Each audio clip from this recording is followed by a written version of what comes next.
গল্পের নাম অবসেশন ভিজ লাভ। লেখনীতে নিরুর কল্পনারাজয়। পর্ব ১১। তিয়াকে নিয়ে সোজা প্যান্থো হাউজে এসেছে রুশ মাফিয়া লিডার তথা মোস্ট ওয়ান্টেড রুশ ক্রিমিনালর ডান হাত নিকোলাস। তিয়া তখনও গানে নেই, নইলে প্যান্থো হাউজের অমন রূপ দেখে নির্ঘাত ভয় পেত। প্যান্থো হাউজের সামনে অহরহ গার্ডস, যাদের হাতে রাইফেল, সাথে পোষা হিস্র কুকুর। বাহির থেকে প্যান্থো হাউজের দৃশ্য ভয়াবহ রকমের নিস্তব্ধ। যেখানে সাধারণ মানুষ ভিন্ন রঙে তাদের বাড়ি সাজায়, সেখানে এই পুরুষ তার মতোই কলাও জগতের কালো রং দিয়ে আচ্ছন্ন করেছে তার সম্পূর্ণ আস্তানা। মার্বেল পাথরের টাইলসের সুবিন্যস্ত কারুকার্য তো রয়েছেই। তিয়াকে কোলে করে নিয়ে তার বিলাসবহুল কার হতে নামল নিকোলাস। তার আগমনে সমস্ত প্যান্থো হাউজের গার্ডসদের পজিশন লম্বা সারিতে পরিবর্তিত হল। নিকোলাস তীক্ষ্ণ চোয়ালে তিয়াকে সাথে নিয়ে আরম্ভ করল। সকলে অবশ্য কানাঘুষা করার সুযোগ না পেলেও প্রত্যেক মানবের মনে একটি প্রশ্ন অবশ্যই উদিত হয়েছে। এমকের ডান হাত, সবচেয়ে বড় শক্তি নিকোলাস জেইন একটা মেয়েকে নিয়ে এসেছে? আদৌ এটা কোনো সত্য ঘটনা তো? নিকোলাস তিয়ার নরম তনুখানি তার সোফায় রাখল। তাকে শুইয়ে দিয়ে নিজেও সামনের সোফায় রাখল। পেছন হতে উদিত সূর্যের তেজস্বী কিরণে নিকোলাসের দীর্ঘদেহী অবয়ব অদ্ভুত রকমের এক শিহরণ সৃষ্টি করার ক্ষমতা রাখে। নিকোলাস কঠোর দৃষ্টে অজ্ঞাত সেই রমণীর পানে দৃষ্টি রেখে ক্ষীণরেখায় মস্তিষ্কে চাপ প্রয়োগ করল। সঙ্গে সঙ্গেই প্রখর মস্তিষ্ক তার শনাক্ত করে ফেলল এই নারীটির পরিচয়। মির্জা বাড়ির মেয়ে তিয়া। নিকোলাসের ঠোঁটে অস্ফুটে হাসি ফোটে। পরক্ষণেই তা গয়েব হয়ে যায় তার কঠিন ব্যক্তিত্বের প্রতাপে। সোফায় গা ছড়িয়ে বসে বাহাবা দিয়ে সেই অজ্ঞান হয়ে থাকা রমণীটিকে উদ্দেশ্য করল বলে, ইমপ্রেসিভ। ততক্ষণে তার পাশে গার্ডসব এসে দাঁড়িয়েছে। একজনকে আঙুলের ইশারা করতেই কালো পোশাকে আবিত একজন গার্ড গিয়ে তিয়ার মুখে এক গ্লাস পানি ঢেলে দিল। মুহূর্তেই হুমড়ি খেয়ে উঠল তিয়া। আচানক এমন জ্ঞান ফেরায় হম্বিতম্বি করে পূর্বের স্মৃতিচারণ মস্তিষ্কে রেখেছে বলল, মারবেন না, আমাকে মারবেন না প্লিজ। আমি কিচ্ছু দেখিনি, সত্যি। নিকোলাস কুচকানো ভ্রুতে তাকিয়ে তাকিয়ে কাণ্ডসব দেখল তিয়ার। মেয়েটা যে বড্ড ভীত হয়েছে তা বুঝল। বিরক্ত হল সাথে। সেই বিরক্তির রেশ ধরেই হুঙ্কার ছুড়ল সে, স্টপ দিস। সাথে সাথেই তিয়া নিশ্চুপ হয়ে গেল। চোখ গেল সামনে থাকা পুরুষটির পানে।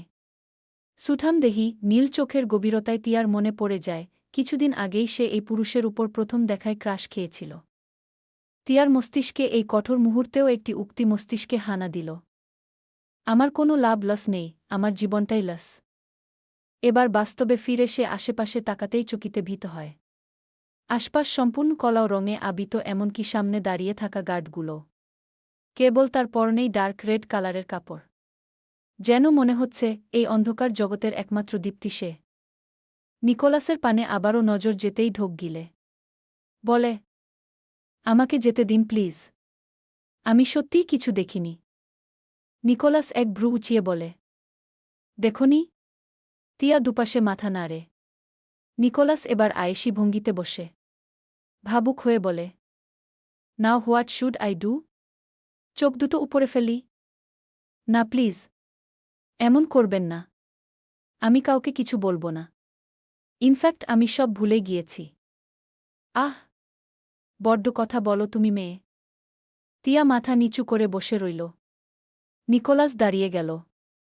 তিয়াকে উদ্দেশ্য করে বলল, কাম। তিয়া অবুঝের ন্যায় শুরুতে চেয়ে থাকল। পরক্ষণেই তাকে যে নিকোলাসকে অনুসরণ করতে বলা হলো তা বুঝে গেল। নিকোলাসের পিছু সে প্যান্থো হাউজের বেজমেন্টে গেল। বেজমেন্টে যেতেই তার হাড় হিম হয়ে এল। একটা লোহার শেকড়ে পিঞ্জরায় হিস্র এক সিংহ অশোভনভাবে এক মাংসপিণ্ড ছিঁড়ে ছিঁড়ে খাচ্ছে। গোদেয়ার। তিয়া চমকিতে তাকাল। গোদেয়ার মানেটা কি? ও কি ওই খাঁচায় যাবে? চোখ বড় বড় করে তাকাল। মুহূর্তেই তার চোখ বেয়ে নোনাজল গড়িয়ে পড়ল। আকুতি করে বলল, আমি তো বলছি আমি কিচ্ছু দেখিনি। তাও কেন আমাকে এত নিষ্ঠুর মৃত্যু দেওয়া হবে? অথচ নিকোলাস নির্বিকার। তিয়া আকুতি করতেই থাকে। এক পর্যায়ে সে নিকোলাসের সাপের ট্যাটুওয়ালা সেই হাতখানা ধরে ফেলে। মিনতি করে বলে, প্লিজ যেতে দিন না, দয়া করে দিন। নিকোলাস হতবাক দৃষ্টিতে তাকাল তিয়ার পানে। জীবনে প্রথম কোনো নারী নিকোলাসকে স্পর্শ করেছে। বিরক্ত হয়ে ভীষণ রুক্ষভাবে নিকোলাস তিয়ার হাত ধরে চার্লির খাঁচায় তাকে বন্দি করে দিল। অতঃপর ফরমাল প্যান্টের দুপ কেটে হাত ঢুকিয়ে তামাশা দেখতে আরম্ভ করল। তিয়ার অস্তিত্ব টের পেতেই চার্লি মুখ তুলে চাইল। মূলত এমকের পোষা সিংহ চার্লির দায়িত্ব নিকোলাসের ঘাড়ে। চার্লি তিয়াকে পেয়ে যেন আকাশের চাঁদ হাতে পেল। এক পা দুপায় করে এগোতে আরম্ভ করল বিশাল গর্জন তুলে। তিয়া ভয়ে কাঁদতে আরম্ভ করেছে। কাঁদতে কাঁদতে অজ্ঞান হবার জোগাড়।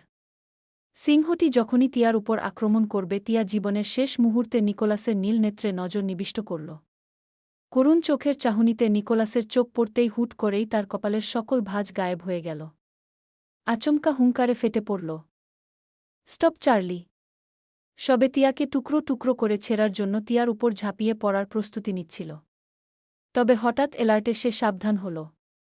পোষা প্রাণীটির বোধহয় এমন সময়ে মুনিবের নিকট হতে এমন নিষেধাজ্ঞা আশা করেনি। এখনও অবধি কখনো এমন হয়নি কিনা। নিকোলাস বাহির হতে খাঁচার হুক খুলে দিতেই তিয়া হুমড়ি খেয়ে বেরিয়ে পড়ল। হাঁটু ভেঙে নিচে পড়ে গেল। বড় বড় দমে শ্বাস নেওয়া আরম্ভ করল। সবশেষে মুখ উঁচিয়ে একবার নিকোলাসের পানে তাকিয়ে নির্লিপ্ত ভঙ্গিমায় যে তাকে অবলোকন করছে। নিকোলাস এক লহমা সময় দিয়ে ফের চিরচারিত গম্ভীর সুরে তাকে ওয়ার্ন করল। যদি কাউকে কিছু বলার চেষ্টা করেছ তো তোমার এর চেয়েও করুণ অবস্থা হবে। বলব না, কাউকে বলব না আমি। নিকোলাস এবার ঘড়িতে চোখ বুলিয়ে বলে, now you have last 5 minutes. If you want to escape from me then run and get out from my world. বাহিরে তোমার জন্য গাড়ির অপেক্ষা করছে। তিয়া মুহূর্ত বিলম্ব না করেই ছুট লাগাল। এত জোরে যেন কোনো রেইসে অংশ নিয়েছে সে। তাকে এভাবে দৌড়াতে দেখে নিকোলাস নিজমনেই বিড়বিড় করে, শুড আই ক্যাচ হার? তবে সে এমন কিছুই করে না। তিয়ার যাওয়া দেখে যায় কেবল নির্বিকার কণ্ঠে। অফিসে আজ প্রথম এসেছে বিধায় ঝিলিককে কেউ চিনে উঠতে পারল না। সবারই মনে হল ঝিলিকও হয়তো অন্যান্যদের ন্যায় নতুন কোনে এমপ্লয় হবে। ঝিলিক খুঁজে খুঁজে তার ডেস্কে গিয়ে বসল। সামনেই নতুন কম্পিউটার। ডেস্কটাও দারুণ পরিচ্ছন্ন, সাথে ডেকোরেটড। পছন্দ হল ঝিলিকের। নিজের ডেস্ক নিয়ে যখন ভাবনায় মশগুল ঝিলিক তখনই একজন এসে তার ডেস্কে আচমকা বহু ফাইল এনে ফেলল। ঝিলিক ভরকে গেল শুরুতে, অতঃপর সামনে প্রচণ্ড অ্যাটিটিউড নিয়ে দাঁড়িয়ে থাকা মেয়েটিকে দেখল। আপাতত নতুন এমপ্লয় ভেবে হয়তো তাকে বুলি করতে এসেছে সে। ঝিলিক তুখোর মস্তিষ্ক তা বুঝে গেল। তীক্ষ্ণ চোখে তাকিয়ে তার কথাগুলো শুনতে আরম্ভ করল। এই মেয়ে এই ফাইলগুলো চেক করে আমাকে 1 ঘণ্টার মধ্যে দিবে। পারব না। ঝিলিকের সোজাসাপটা উত্তর। রুমাইশা নামক মেয়েটি অবাক হয়ে বলে, হোয়াট? আমার মুখে মুখে তর্ক? নতুন হয়েও এত সাহস যে তুমি আমার মতো সিনিয়রের সাথে তুমি বেয়াদবি করছ? Maybe you are the senior but am your boss. মেয়েটি বুঝল না ঝিলিকের ঘুরিয়ে পেঁচিয়ে বলা কথাগুলো। পাশ থেকে আরেকজন ডেস্কমেট তাকে বাঁচাতে চায়। বলে, চিফ, ও মেবি আমাদের এখানে নতুন। আল টিচ হার এভরিথিং। দিন, আমি করে দিচ্ছি সব। ঝিলিক তা হতে দেয় না। আটকে দেয় তাকে। বলে, যার কাজ সেই করবে। রাগে ঝিলিককে থাপ্পড় মারার আগেই সেখানে আয়ুষ এসে হাজির হয়। বাজখাই গলায় বলে, employees, is everything complete? Rumaisha চমকে তাকায় আয়ুষের পানে। আমতা আমতা করে বলে, স্যার দেখুন না, এই মেয়েটা আমার সাথে অসভ্যতাম করেছে। আয়ুষ ভাঁজকিত কপালে তাকালো রুমাইশের পেছনে থাকা ঝিলিকের পানে। মুহূর্তেই ঠোঁটের মাঝে রসিকতার হাসি ফুটে উঠল। ঝিলিক ভাবে যে আয়ুষ বোধহয় তাকে শেভ করার পরিবর্তে উল্টে গ্যারাকলে ফেলবে। হুট করে সেখানে শাহাদাত মির্জা আসেন। ওসমান মির্জা এবং শাহমিদ মির্জা কোনো কাজে অফিসে নেই। তিনি এসেই ঝিলিককে দেখে হেসে সেদিকে এগিয়ে যান। রুমাইশার সাথে বাকি এমপ্লয়গুলো দাঁড়িয়ে যায়। শাহাদাত মির্জা এগিয়ে গিয়ে ঝিলিকের সাথে হাত মেলায়। Hi young lady. Good morning বাবা। এই এক ডাকেই যেন সবখানে কানাঘুষা শুরু হল। বিশেষ করে রুমাইশা অবাকতার শিয়রে গিয়ে পৌঁছল। রুমাইশার অবস্থা বোঝার জন্য ঝিলিক হাসি মুখে ঘাড় কাত করে তাকালো তার পানে। ভীষণ সংবেদনাদায়ক মুখভঙ্গি প্রকাশ করল। রুমাইশা রাগ এবং ভয়ে জরাজীর্ণ হয়ে রইল। ঝিলিক বক্র হেসে তাকে ব্যঙ্গ করল। আসসালামু আলাইকুম সিনিয়র ম্যাম সাহেবা। পাশে থাকা আহানা নামক সেই মেয়ে কলিকটি ঠোঁট চেপে হাসি আরম্ভ করল। স্বয়ং কোম্পানির মালিকের মেয়েকে সে কতবড় অসম্মান করেছে তা বুঝতেই তার ঘাম ঝরা শুরু হয়। শাহদাদ মির্জাকে ঝিলিক বলে, বাবা, তুমি কি বেরিয়ে যাচ্ছ? ইয়েস মাই প্রিন্সেস, শুধু তোমাকে দেখতে এলাম। Okay then, go ahead. Okay my daughter. Stay safe. অতঃপর আয়ুষের পানে তাকিয়ে বলে যায়, আয়ুষ, দেখে রেখো। আয়ুষ হাসে কেবল। ঝিলিককেও যেতে যেতে বলে যান তিনি, কোনো প্রয়োজন হলেই বাবাকে কল করো আম্মু, কেমন? ঝিলিক সায় জানায় কেবল। আয়ুষ অবশ্য ঠাই দাঁড়িয়ে থাকে না, ও চলে যায়। আবারও ফোনের স্ক্রিনে গিয়ে আপাতত ঝিলিকের কর্মকাণ্ড পর্যবেক্ষণ করে। যাই হোক, ঝিলিক বড্ড জেদি মেয়ে। মির্জা পরিবারের সবচেয়ে আদুরে সন্তান কিনা। ঝিলিক এবার রুমাইশাকে উদ্দেশ্য করে বলে, নেক্সট টাইম থেকে কারো সাথে এমন হলে নিশ্চয় বুঝতে পারছেন কি হবে। জি ম্যাম। আম এক্সট্রিমলি সরি ম্যাম। নতমস্তকে কাঁপতে কাঁপতে বলে রুমাইশা। পরিবর্তে ঝিলিক শীতল কণ্ঠে বলে, নাও gate to your work. Rumaisha যেতেই ঝিলিক বিড়বিড় করে, হাহ, কোথা থেকে যে আসে এসব। ও কুল গার্লি। পাশ হতে আহানা তাকে চেয়ার আপ করল। ঝিলিক নিজের চেয়ারে বসে পড়ল। মেয়েটি হয়তো বয়সে বড় হবে তার। আহানা তাকে শুধাল, তা মির্জা গ্রুপের ভিপি এর মেয়ের হঠাৎ কোম্পানি জয়েন করার কারণ কি? বিরাট বড় চক্রান্ত। হাসতে হাসতে বলল ঝিলিক। আহানা কিছু না বুঝেই হাসল। বলল, ভালো করেছ। রুমাইশা ম্যাম অলওয়েজ সিনিয়র হওয়ার অ্যাডভান্টেজ নেন। কমপ্লেইন করেননি? না, ওনার ভয়ে কেউ মুখ খোলেন না। এখন থেকে আর কারও প্রবলেম হবে না। অতঃপর কি মনে করে আবার বলে, আচ্ছা, মির্জা গ্রুপে যারা নিউলি শিফট হয় তাদের স্যালারি কত? আমি যখন নতুন ছিলাম তখন তো 5 লাখ ছিল। এখন হয়তো 7 লাখ হবে। ঝিলিক যেন তবদা খেল। অবশ্যই এটা তার কাছে অধিক নয়। মাসে এর থেকেও বেশি তার খরচ হয়। তবে নিউ এমপ্লয়ীদের যে এত বেশি স্যালারি হয় জানা ছিল না তার। আহানা ফের বলে, তোমার হয়তো জানার কথা, আমাদের কোম্পানিতে স্যালারি কাউন্ট করা হয় 15 দিন হিসেব করে। অর্থাৎ 15 দিন পর পর স্যালারি। ঝিলিক আবারও অবাক হল। বলল, তার মানে মাসে আমি 14 লাখ ইনকাম করব? ইয়েস। ঝিলিকের মনদিল খুশি হয়ে গেল। শীঘ্রই ভেবে ফেলল এই টাকা দিয়ে সে তার সন্তানের জন্য কিছু কিনবে। মাতিমন এটা ভেবেই লাফিয়ে উঠল। সন্ধ্যা 7টায় অফিস আওয়ার শেষ হয়। ঝিলিক যেহেতু বর্তমানে দুর্বল সাথে প্রেগন্যান্ট সেই হিসেব করে আয়ুষ বারংবার ঝিলিকের টু ডু লিস্ট চেক করে তারপর তাকে কাজ দিতে দিচ্ছে। ম্যানেজার অতিষ্ঠ তাতে।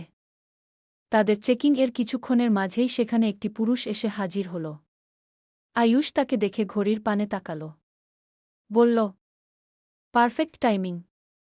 অতঃপর ম্যানেজারের পানে তাকিয়ে তাকে বলল, ম্যানেজার, আজ থেকে ও আমার নতুন পিএ, ওকে সকল দায়িত্ব বুঝিয়ে দিবেন ঠিকমতো।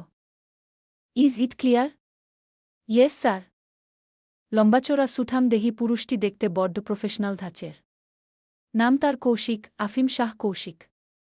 আয়ুষ তাকে জিজ্ঞেস করে, সিবিতে তোমার নামটা যেন কি ছিল? আয়ুষের শেষ করার পূর্ব মুহূর্তেই কৌশিক জবাব দেয় কাটকাট কণ্ঠে, আফিম শাহ কৌশিক। হুমুম আফিম ওরফে একে।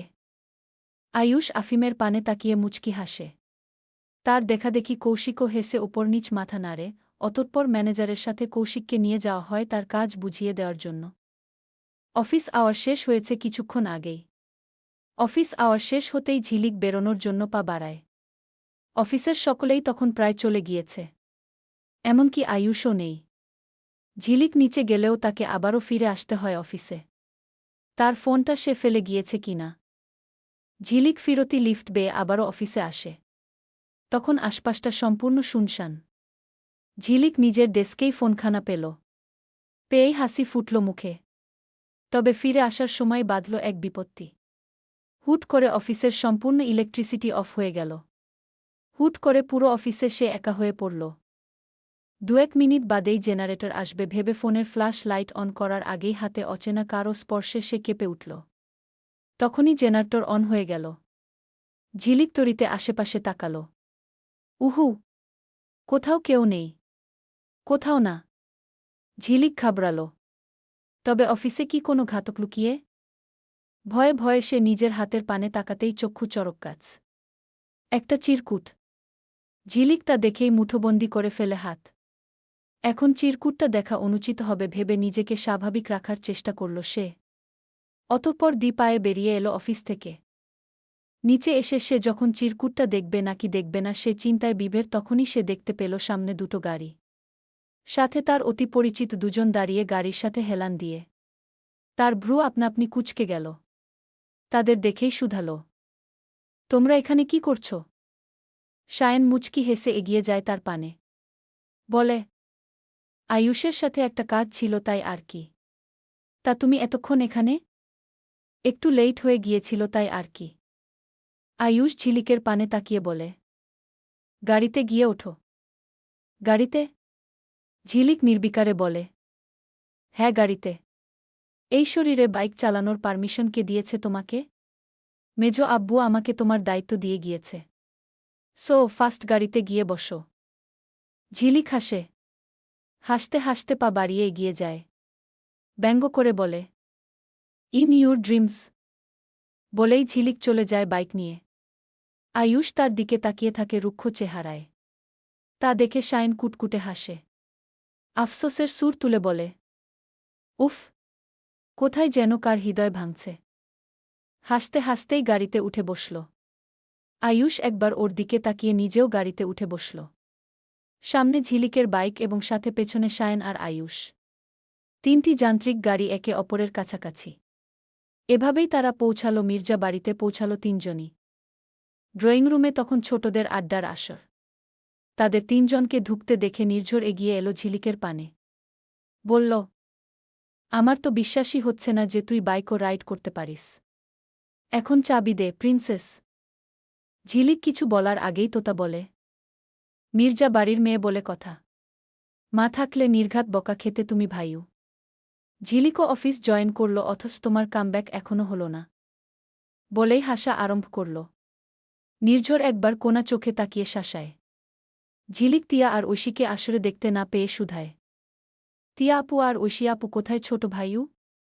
নির্ঝর তোতার থেকে চোখ সরিয়ে ঝিলিকের করা প্রশ্নের উত্তর দিল, তিয়া তো রুমে। কি জানি কি হয়েছে। আজ নাকি ক্লাস বাঙ্ক করেছে। বাড়ি এসে কাউকে কিছু না বলে রুমেই বসে আছে। আর ঐশী মেবি ওর রুমে। ঝিলিক মাথা নেড়ে ওপরের যাওয়ার জন্য পা বাড়ায়। আয়ুষও পিছু পিছু উপরে ওঠে। নির্ঝর আর তোতা আবারও তাদের গল্পে মশগুল হয়। ঝিলিক করিডোর বেয়ে যাওয়ার সময় আয়ুষের ডাকে থমকায়। ঝিলিক। ঝিলিক কঠোর আদলে ঘাড় ফেরাতেই আয়ুষ ও কঠিন আদলেই বলে, কিছু না। ঝিলিক নিজের রুমে চলে আসে। রুমে ঢোকা মাত্রই প্যান্টের পকেট থেকে চিরকুটটা নিয়ে খুলে ফেলে তা। কম্পিত হস্তে চিরকুটে আবছা লেখাগুলো পড়তে আরম্ভ করে। মরুভূমির বালুচরে হারিয়ে গিয়ে এক ফোঁটা জল ভেবে ছুটছ যার পেছনে তা কি আসলেই তৃষ্ণা নিবারণকারী জল নাকি কোনো মরীচিকা? শেষ। আর কিছুই নয়। কেবল এটুকুই। ঝিলিকের মস্তিষ্ক হুট করে ভেঙে পড়ল। এসবের মানে কি? কি হচ্ছে এসব তার সাথে? কিছু সম্পর্কের কখনো কোনো পরিণতি হয় না। না তো হয় পরিপূর্ণ আর না তো রয় অপরিপূর্ণ। এই পরিপূর্ণের খেলায় কেবল আমাদের দুঃখ বাড়ে। কি এমন হতো যদি যে যাকে চায় সে তাকে পেত? নিজ কক্ষের বেলকনি উদাসীনতায় বসে বিষণ্ণ ডায়েরির পাতায় নিজের অব্যক্ত অনুভূতি জমা করছে ঐশী। আজ মালিহা বেগম তাকে বিয়ের কথা বলেছে। তবে কি কখনোই তার কল্পপুরুষকে একবার ভালোবাসার কথা জানানো হবে না? কথাখানা মস্তিষ্কে আসতেই বিষণ্ণতায় হাসল সে। বিড়বিড়িয়ে ধিক্কার জানাল নিজেকেই। বললেই কি আমাকে স্থান দিবে তার পাজরে? দিবে না তো। বোকা আমি তাকে অজান্তে নিজে ভেতর লালন করছি, আমি তার জল্পনাতেও নেই। ফের ভাবল, তবু কি একবার বলা উচিত হবে না? হবে তো তাই না? দোটনায় ভুগতে লাগল নারিমন তার। গল্প ভালো লাগলে অবশ্যই একটা কমেন্ট করে যাবেন।